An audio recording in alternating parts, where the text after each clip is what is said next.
Hey everybody, Scott Wilkinson here at CEDIA Expo 2013. I'm talking with Dennis Erskine, one of the members of the board of directors of CEDIA. And Dennis, thank you so much for being here. Well, enjoy it. Now, I first want to mention that your company, the Erskine Group, was involved in the Superman Theater, which is the home theater of the month now on AVS Forum. That must have been an interesting project. It was an interesting project, and it was a challenge because normally we build our rooms. So I can be pretty liberal with design. And with the dimensions of the room and everything, yeah. And in this particular case, I know that a third party was going to be building the room, and so there was all of the curves and so forth that made the room exciting that he wanted to implement, and there was always this concern as to whether or not the builder could execute against that. As it turned out, Jeff Parkinson built it and did a good job. Fantastic. Yeah. And I'm going to be interviewing him here in a couple of days, so I'm going to ask him about that project as well. But I just wanted to get your hit on it as well. It seemed very interesting, all the curved lines and everything, and also very acoustically isolated. Yes. Which was one of the primary design goals, I think, of that room. Yeah, we try to achieve an NR 20 or lower in all of our rooms. Now explain quickly what NR is. It's basically noise reduction. There are other criteria that really don't count. NC, for example, is noise criteria. NR simply goes lower in frequency in its metric to achieve that. But what we're really trying to do is recognize that the softest sound on a soundtrack, be it a CD, DVD, or Blu-ray, is 22 dB. The background noise in a quiet home is 33 dB. That's an 8 times increase.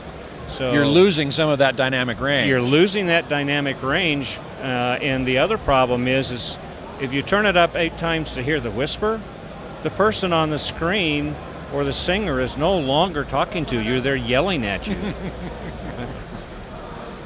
Well, I think you achieved some remarkable things in that theater, and I'm sure in many others that you've done. Well, thank you. Now, as a board member of CEDIA, I think you're in a unique position to talk about the state of the industry as a whole, and of the CEDIA show in particular. I've been coming for at least 15 years, and we had this recession, of course, in 2008 and 2009, and I did notice, lack of lower traffic in the aisles and fewer people coming, fewer exhibitors. Are we seeing the industry come back now? Is the show doing better? Is the industry doing better? The show and the industry are doing better. We're seeing growth in all segments of the industry. With respect to the show, we are doing better this year in terms of attendance than we did last year. Great. And last year was an increase over the previous year. So the trend is in the right direction. The trends are up, and even on the exhibitor side, the trends are up there as well.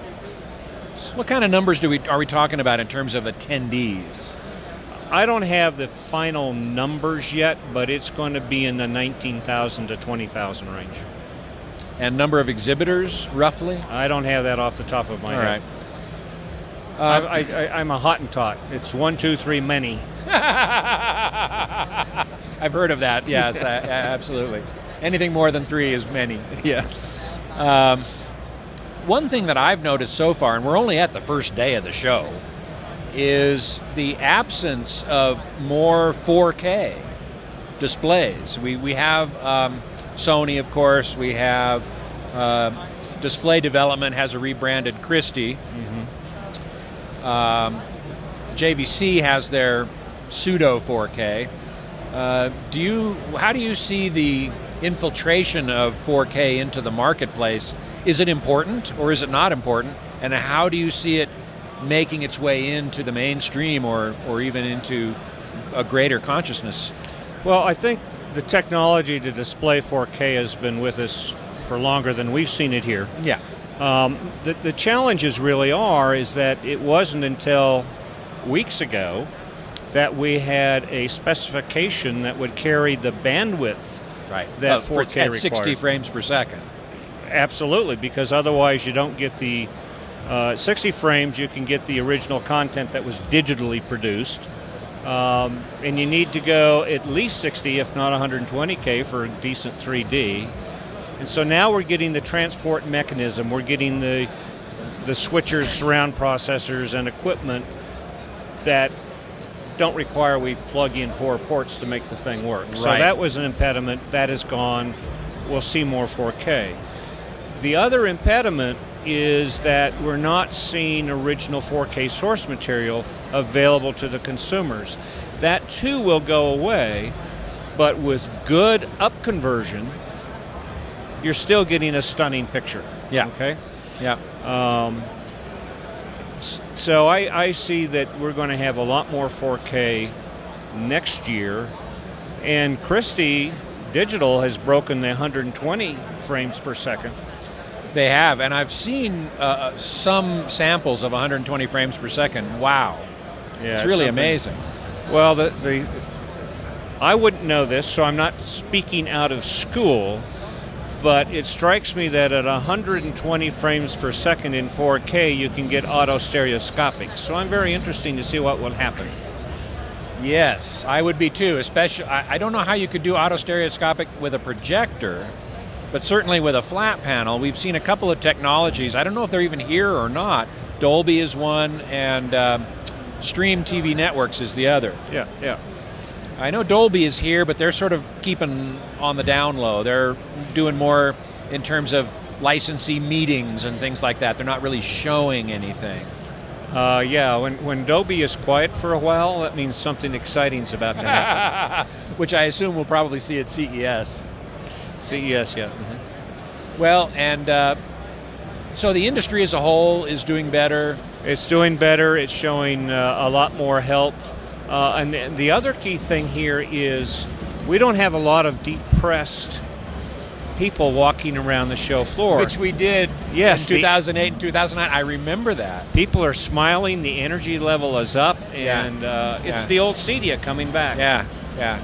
The only thing that's missing is Sam Runco. Yeah. It's the first CEDIA I have been to where he's not here. It is the first one that I have been to that he wasn't here. And I dearly remember most of the first Sam Runco party I went to. Yeah. So for those of you who don't know, Sam Runco of Runco Home Cinema used to always throw a big party here at CEDIA, which was based on the consumption of tequila.